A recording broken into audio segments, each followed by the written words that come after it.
అదరకొట్టే కారం రంగు రుచి ఆచి కారం పొడి. పెళ్లి పేరుతో మగవాళ్లను మోసం చేసి కోట్ల రూపాయలు వసూలు చేసిన ఓ మహిళ వ్యవహారం ఇప్పుడు దేశవ్యాప్తంగా సంచలనం రేపుతోంది. కాన్పూర్ పోలీసులు ఈ కేసులో దివ్యాంశి అనే మహిళను అరెస్ట్ చేశారు.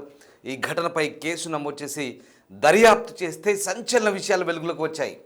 అసలు ప్రభుత్వ ఉద్యోగులను దివ్యాంశి ఎలా ట్రాప్ చేసింది, పోలీస్ అధికారిని ఎలా నమ్మించగలిగింది, పెళ్ళైన తర్వాత భర్తకు దివ్యాంశిపై ఎందుకు అనుమానం వచ్చింది, ఇలాంటి ఆసక్తికర విషయాలు ఈ క్రైమ్ థ్రిల్లింగ్ స్టోరీలో తెలుసుకుందాం.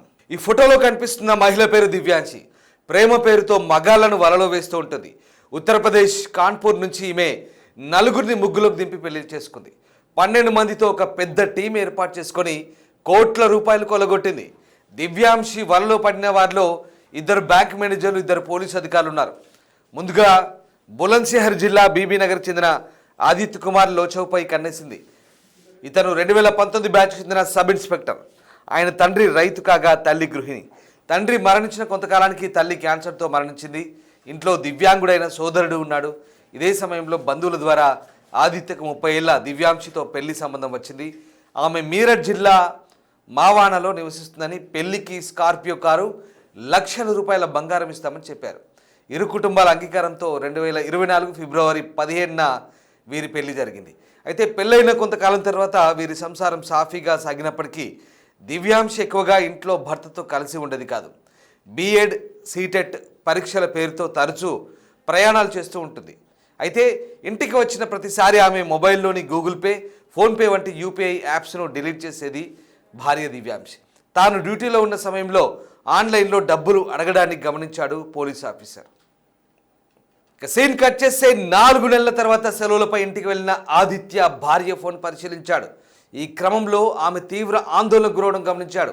దీంతో అనుమానం వచ్చిన భర్త ఆమె ఫోన్లో యూపీఐ యాప్స్ డౌన్లోడ్ చేశాడు. దీంతో ఆమె అస్సలు బండారం బయటపడింది. యూపీఐ యాప్స్లో 10కి పైగా అకౌంట్లో కోట్ల రూపాయల లావాదేవీలు జరగడానికి గమనించాడు. ఈ డబ్బులు ఎక్కడవని ప్రశ్నించగా దివ్యాంశి భర్తతో గొడవపడి పుట్టింటికి వెళ్ళిపోయింది. ఆ తర్వాత కొన్ని నెలలకు అంటే నవంబర్ 25న పోలీస్ కమిషనర్ ఆఫీస్కి వచ్చి హంగామా చేసింది. పోలీస్ ఆఫీసర్గా ఉన్న భర్త ఆదిత్య తనను వేధిస్తున్నాడంటూ ఫిర్యాదు చేసింది. ఇప్పటి వరకు కట్నం పేరుతో తన దగ్గర సుమారు 14 లక్షల రూపాయలు కాజేశాడంటూ ఆరోపించింది. తన భర్తకు చాలామంది మహిళలతో వివాహేతర సంబంధాలు ఉన్నాయంటూ కూడా ఫిర్యాదు చేసింది. సోషల్ మీడియా ద్వారా మహిళలను ట్రాప్ చేస్తాడని, ఆ తర్వాత తనతో సన్నిహితంగా గడిపిన తర్వాత వారిని బ్లాక్మెయిల్ చేస్తాడని ఫిర్యాదులో పేర్కొంది. ఈ ఆరోపణలపై పోలీస్ కమిషనర్ విచారణకు ఆదేశించారు. ఈ క్రమంలోనే దివ్యాంశి మరో డ్రామాకు తెరలేపింది. తన భర్తపై పెట్టిన కేసును ఉపసంహరించుకోవాలని రాజీ పేరుతో ₹1 కోటి ఆఫర్ చేసినట్లుగా ఆదిత్యకు వ్యతిరేకంగా ఆధారాలను సృష్టించింది. వాటిని పరిశీలించిన పోలీసులకు షాకింగ్ నిజాలు బయటపడ్డాయి. అవన్నీ తప్పుడు ఆధారాలుగా రుజువయ్యాయి.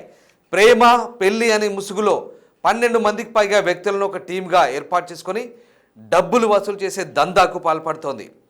ఇప్పటి వరకు మొత్తం 8 కోట్ల రూపాయలు వసూలు చేసినట్లుగా గుర్తించారు పోలీసులు. ఇందులో 2 బ్యాంక్ మేనేజర్లు, 2 పోలీస్ ఇన్స్పెక్టర్లు కూడా ఉన్నట్టుగా వెలుగులోకి వచ్చింది. పెళ్లి తర్వాత తప్పుడు అత్యాచార కేసు నమోదు చేస్తారని బెదిరించి భారీ మొత్తంలో డబ్బులు వసూలు చేసినట్లుగా పోలీసులు గుర్తించారు. ఈ దందాలో ఆమెకు చాలామంది పోలీసులు సహకరించినట్లుగా ఆధారాలు సేకరించారు. ఇక తన భార్య దివ్యాంశి వేధింపులు తాళలేక 2 సార్లు సిఐగా పనిచేస్తున్న భర్త ఆదిత్య ఆత్మహత్యకు పాల్పడినట్లుగా పోలీసులు వెల్లడించారు. ఈ కేసులో కొంతమంది పోలీసు అధికారులు దివ్యాంశికి సహకరించినట్లు ఆధారాలు సేకరించారు దర్యాప్తు అధికారులు. మీరట్లో పనిచేసిన పలువురు అధికారుల ఖాతాల్లో కోట్ల రూపాయలు జమైనట్లుగా దర్యాప్తులో తేలిందన్నారు. దివ్యాంశికి దాదాపు 10 బ్యాంక్ ఖాతాలుంటే వాటి ద్వారా డబ్బును మళ్లించేదని తెలిపారు. ఇంతకుముందు దివ్యాంశి 3 ప్రభుత్వ ఉద్యోగులపై అత్యాచార కేసులు పెట్టినప్పటికీ అవన్నీ రాజీతో ముగిశాయని తేల్చారు. పలువురిపై తప్పుడు కేసులు పెట్టినట్లుగా రిపోర్టులు కూడా ఉన్నాయంటూ పోలీసులు చెప్తున్నారు. ఈ వ్యవహారం ప్రస్తుతం ఉత్తరప్రదేశ్లో తీవ్ర సంచలనం రేపింది. దివ్యాంశి తీరుపై మీ అభిప్రాయం ఏంటో కామెంట్ రూపంలో తెలియజేయండి.